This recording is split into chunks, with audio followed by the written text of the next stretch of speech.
जय जय नेमी निरंजन वाला, जय जय शिवादिनंदन, जय जय नेमी निरंजन वाला, जय जय शिवादिनंदन।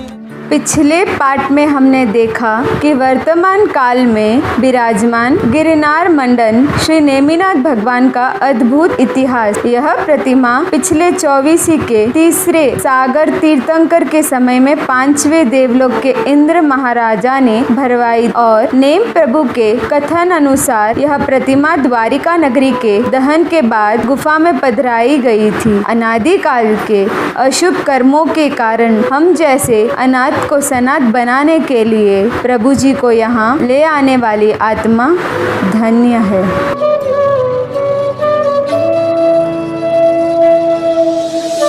श्री नेमी प्रभु का पुनः प्रागट्य। प्रभु नेमिनाथ के निर्वाण की 2000 वर्ष बीत चुके थे। उसी काल में सौरठ देश के काम्पिले नाम नगर में रत्नशाह नाम का धनिक श्रावक रहता था।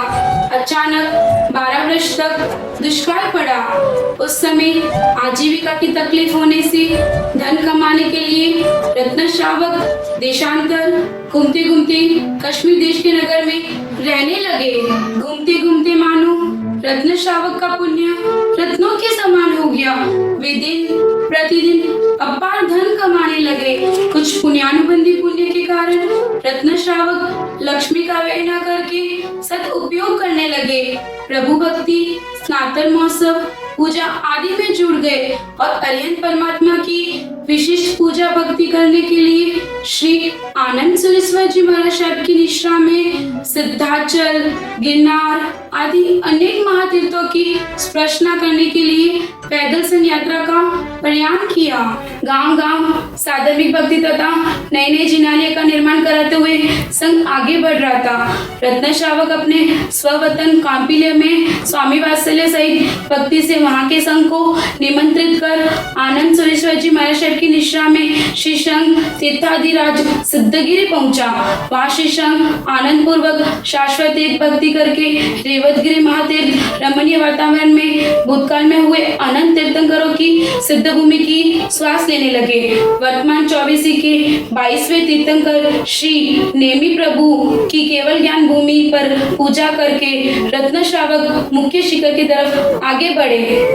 उस समय आगे बढ़ते वक्त रास्ते में सारे छत्रशिला नीचे से कंपायमान होने लगे।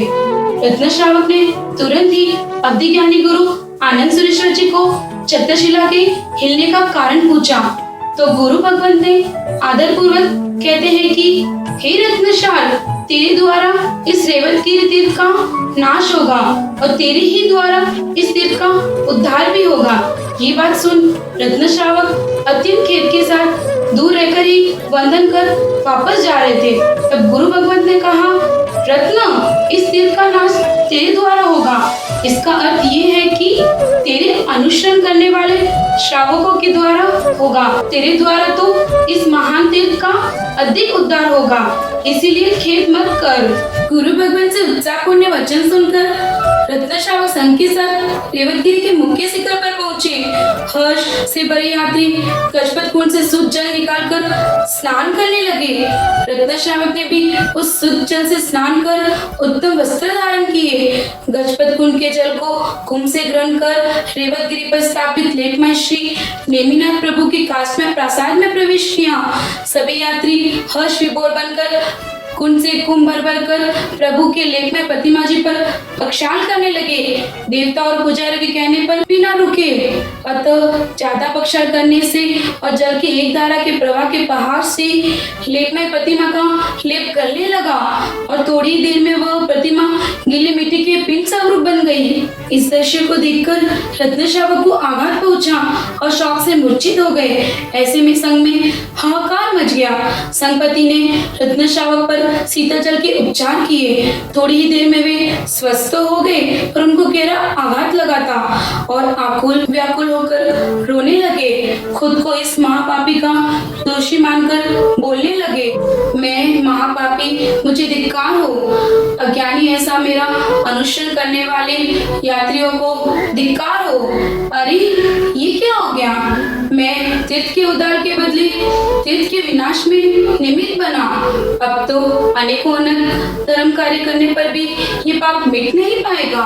अब तो नेमिनाथ परमात्मा ही मुझे शरणभूत हैं। ऐसे दृढ़ संकल्प के साथ 4 आहार का त्याग कर वही प्रभु के चरणों में आसन लगाकर बैठ गए।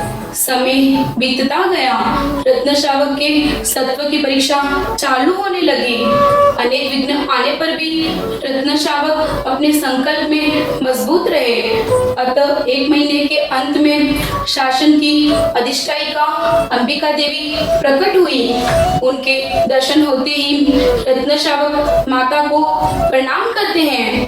अंबिका देवी कहते हैं, हे वत्स, तू खेद मत कर, तू धन्य है। स्वयं तीर्थ की यात्रा और अनेक भव्य जीवों को भी साथ में यात्रा करवाई और अपने मनुष्य जन्म को सफल बनाया। इस प्रतिमा का पुराना लेप नाश होकर नया लेप होता ही रहता है, तो तुम भी नया लेप कर प्रतिमा जी की फिर से प्रतिष्ठा करवाओ। रत्न श्रावक अंबिका देवी से कहते हैं कि भविष्य में ऐसा ही प्रसंग हुआ जो अब मेरे साथ हुआ, तो फिर इस बिंब का नाश हो जाएगा। इसीलिए माता, आप मुझसे प्रसन्न हो तो मुझे कोई ऐसी प्रतिमा जी दीजिए जो अभंग हो, जिससे भविष्य में किसी के द्वारा नाश न हो और भक्तजन भाव से भक्ति कर सके। अंबिका देवी रत्न श्रावक के वचनों को सुना अनसुना कर अदृश्य हो गई। माता को अदृश्य होते देखकर रत्न श्रावक पुनः अंबिका देवी के ध्यान में बैठ गए। इस पाठ में हमने देखा कि काम्पिल्य नगरी के रत्नसार श्रावक के प्रबल पुण्य से धन का उपार्जन किया और आनंद सुरेश्वर जी महासा के निश्रा में सिद्ध गिरिराज और रेवतगिरी संघ यात्रा की। और हमने यह भी देखा कि परमात्मा की लेपमय प्रतिमा कैसे गीली मिट्टी के पिंड स्वरूप बन गई और अंत में रत्न श्रावक ने शासन के अधिष्ठायिका अंबिका देवी को याद किया।